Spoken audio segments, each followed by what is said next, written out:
સૌથી પહેલું કે દીકરીનો આપણી ઘેર જન્મ થાય, કેવો મજાનો ખુશીનો પ્રસંગ હોય ને. સરસ મજાનો આંગણો આપણે સજાવ્યું હોય, એનો આપણે વેલકમ કરીએ.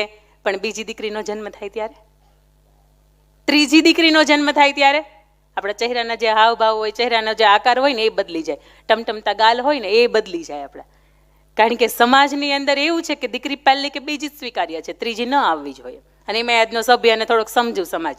મારે તમને એક એનું મજાનું ઉદાહરણ દેવું છે કે મોરબીની અંદર મિલેનિયમ ટાઇલ્સના માલિક નીતિનભાઈ પ્રજાપતિ ખૂબ સારા વાંચક છે ને મને ભાઈ બહેનનો નાતો છે. એમને ત્યાં સંતાનમાં 2 દીકરીઓ, ખૂબ મજાનું જીવન ચાલે અને ત્રીજી દીકરીનો જન્મ થાય અને બીજી દીકરી વચ્ચે થોડીક તકલીફ એમના પત્નીને થઈ, એટલે એમણે એક માનતા માનેલી હળમતિયા ગામની અંદર કે મારે ત્રીજું સંતાન છે એ ખૂબ સ્વસ્થ અને નિરોગી જન્મે ને એના માટે અમે એક જે તે પૈસાની ભેટ છે એ ત્યાં આપશું.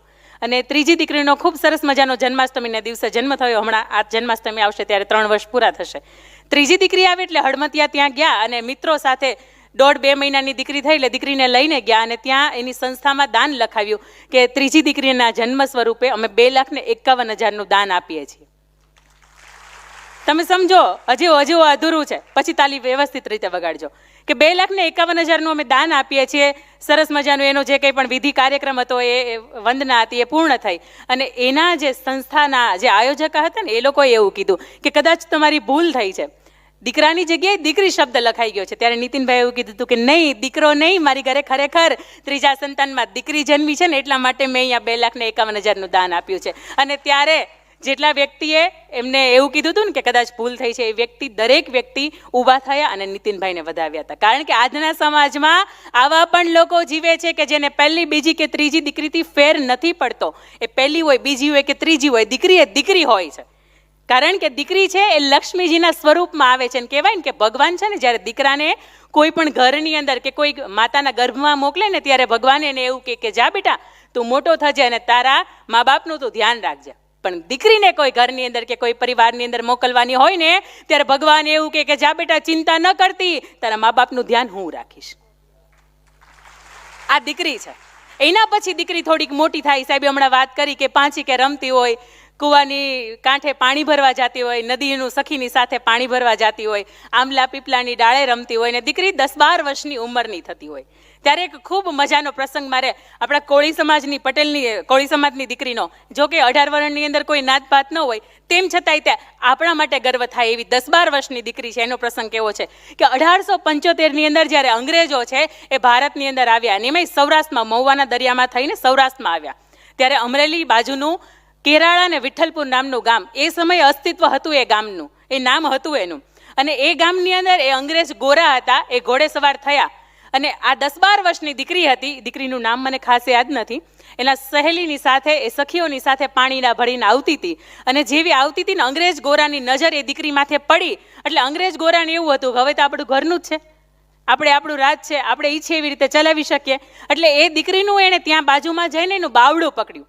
10-12 વર્ષની આ જગદંબા દેશની વીરાંગના એની સામું જોયું અને માથા ઉપર જે ભરેલો ગોળો હતો, જે હાંડી હતી, એને ઉપાડીને એક ઓલાને મારીને તો એ બેભાન અવસ્થામાં પડી ગયો હતો અને એના અંગરક્ષકો એને લઈને ત્યાંથી નીકળી ગયા. દીકરી ઘરે આવી, 10-12 વર્ષની ઉંમરની દીકરી છે, ઘરે આવીને એના બાપુને એવું કહે છે, બાપુ હવે મારાથી નહીં જીવાય, મારી સગાઈ તમે જે નાનકાની સાથે કરી છે ને એને તમે સંદેશો મોકલો કે મને તાહળી કટોરો ઝેર લઈને આવે ને મને પાઈ દે.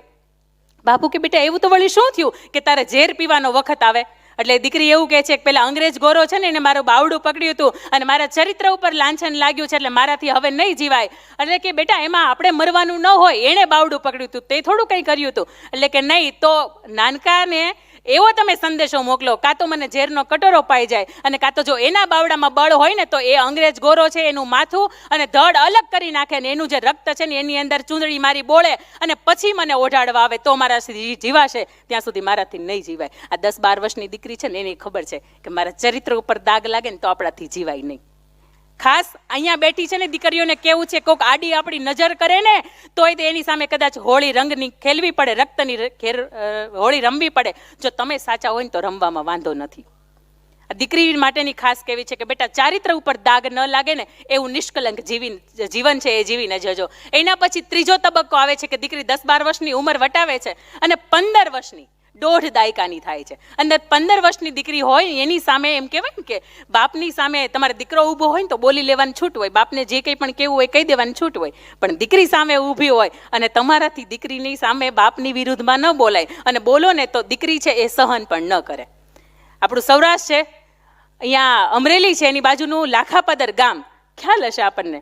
લાખાપાદર ગામ છે એનો લાખાપાદરનો ગામ ધણી લાખાવાળો, અને એને ગુંદાળાનો આપા દેવા ખૂંખાર બારવટીયો એની સાથે વેર બંધાણું. બન્યું એવું કે 8-10 વર્ષ વીત્યા અને લાખાવાળો સવારથી ક્યાંય પણ ગયો ને તો સાંજ થાય ને તો પાછો આવી જાય, અડધી રાત્રે ક્યાંય રોકાય નહીં, કારણ કે એને ખબર હતી કે એક વખત આ વેરનો કટકો છે એ વેર વાળશે. આપા દેવાત કહીને ગયો હતો કે લખાવાળા યાદ રાખજે, જે દિવસે રાતના સમયમાં કે જે દિવસ મને ખબર પડી કે તું નહીં હોય એટલે એ દિવસે તારું ગામ છે ને એને હું ધમરોળી નાખીશ, લાખાપાદરને હું ભાંગી નાખીશ. અને એવા સમયે એક વખત કોઈનું ગામતરું થયું અને એ વ્યક્તિને કશે બહાર જવાનું થાય છે. આપા દેવાતને ખબર પડે કે ઘરે દીકરી એકલી છે, આપા લાખાવાળો છે નહીં, એટલે ગામ ભાંગવા માટેનો કે ગામને નષ્ટ કરવા માટેનો મારી પાસે ખૂબ સરસ મજાનો સમય છે. એની ઘણા બધા માણસોની ઘોડે સવારની એની ફોજ હોય, લઈને આવે, લાખાપાદરને આખું ભાંગી નાખે, જે શક્ય એટલો મુદ્દામાલ હોય એટલે લૂંટી જાય, લઈ જાય, ઢોર ઢાંખર હોય એને પણ લૂંટીને લઈ જાય. અને એકલો આપાવાળો હોય એ લાખાવાળાના ફળિયામાં આવે અને ત્યાં આવીને એવું કે એ લાખાવાળા, એ દિવસે તો બહુ મોટી મોટી વાતો કરતો હતો કે મારા ગામ ઉપર તારે ઊંચું નહીં જોવાય, એ દિવસે તે એવું કીધું હતું કે હું બેઠો છું ત્યાં સુધી તારે લાખાપાદરને કાંઈ નહીં થાય. આજે ક્યાં ગયો? એને ખબર હતી કે લાખાવાળો અંદર છે નહીં. કદાચ બની શકે કોઈ બૈરાઓ કે બાઈ માણસ હોય, પણ દરવાજે તાળું હતું એટલે એને વિચાર આવ્યો કે હવે હું એના ફળિયામાં આવ્યો છું ને તો એની વછેરો છે ને એ બાંધ્યો છે, જો હું એને છોડીને લઈ જાઉં તો મારે કેવા થશે કે લાખાવાળાના ફળિયામાં જઈને હું એનો વછેરો લઈ આવ્યો છું. પણ બાપને વેણ કીધું હતું કે લાખાવાળા તું તો તે દિવસે બહુ મોટી મોટી વાતો કરતો હતો અને અત્યારે ક્યાં ગયો? આ દીકરી હીરબાઈને ક્યાંક ખટક્યું. જેવો એ પોતાનું ભાલું હતું ઘોડાથી નીચે ઉતર્યો અને એ ભાલું લઈને નીચે બેઠો વછેરો છોડવા માટે, એટલે પાછળથી 15 વર્ષની હીરબાઈ પાછળથી આવે છે અને એનું ને એનું ભાલું હોય ને લઈને એને છાતીમાં પાછળથી એને પીઠમાં ભોંકે છે અને એને ધૂળ ચાટતો કરી દે છે. આખું ગુજરાત ગોટે ચડ્યું હતું કે આ ખૂખાર બાઢવટિયાને કોણ પોકશે, પણ એ દીકરીએ બાપનું વેણ હતું ને એનો વળતો જવાબ આપ્યો અને એમ નહીં એને ધૂળ ચાટતો કરી દીધો. બાપની અંદર ઓરડાની અંદર બેધારી તલવાર હતી એ બહાર લઈને આવી, એના કટકા કર્યા, એના ગાંસડી ભરી અને અંદર રૂમમાં રાખી મૂક્યો. વાટ જોવે કે મારો બાપ ક્યારે આવે, લાખાવાળો ક્યારે આવે. દી ઢળ્યો અને લાખાવાળો ઘરે આવ્યો. એને ખબર પડી કે આ લાખાપાદર ઉપર તો જે આપા દેવા છે એણે હુમલો કર્યો છે. ફટાફટ ઉતાવળે ડગલે ઘરે આવે છે ને દીકરી તને કાંઈ થયું તો નથી ને? એટલે કે ના બાપુ મને કંઈ નથી થયું, પણ આપણા ફળિયામાં એક આવ્યો હતો ને એ તમારો વછેરો છોડતો હતો એટલે મેં એને જવા નથી દીધો, તમારે એનું મોઢું હાલો હું તમને બતાવું. અંદર રૂમમાં લઈ જાય છે અને ત્યાં જેવી ગાંસડી છોડે છે ને ત્યાં જુએ છે, હા હા હા દીકરી તારી આ તાકાત, આ 15 વર્ષની દીકરીની તાકાત કે આ તે ખૂંખાર બારવટીયાને મારી નાખ્યો. આ હીરબાઈની તાકાત છે ને. બેટા માથા ઉપર હાથ રાખીને કીધું હતું કે બેટા આખું ગામ મને એમ કહેતું હતું કે મારે આંગણે દીકરી છે પણ મારે આંગણે દીકરો છે.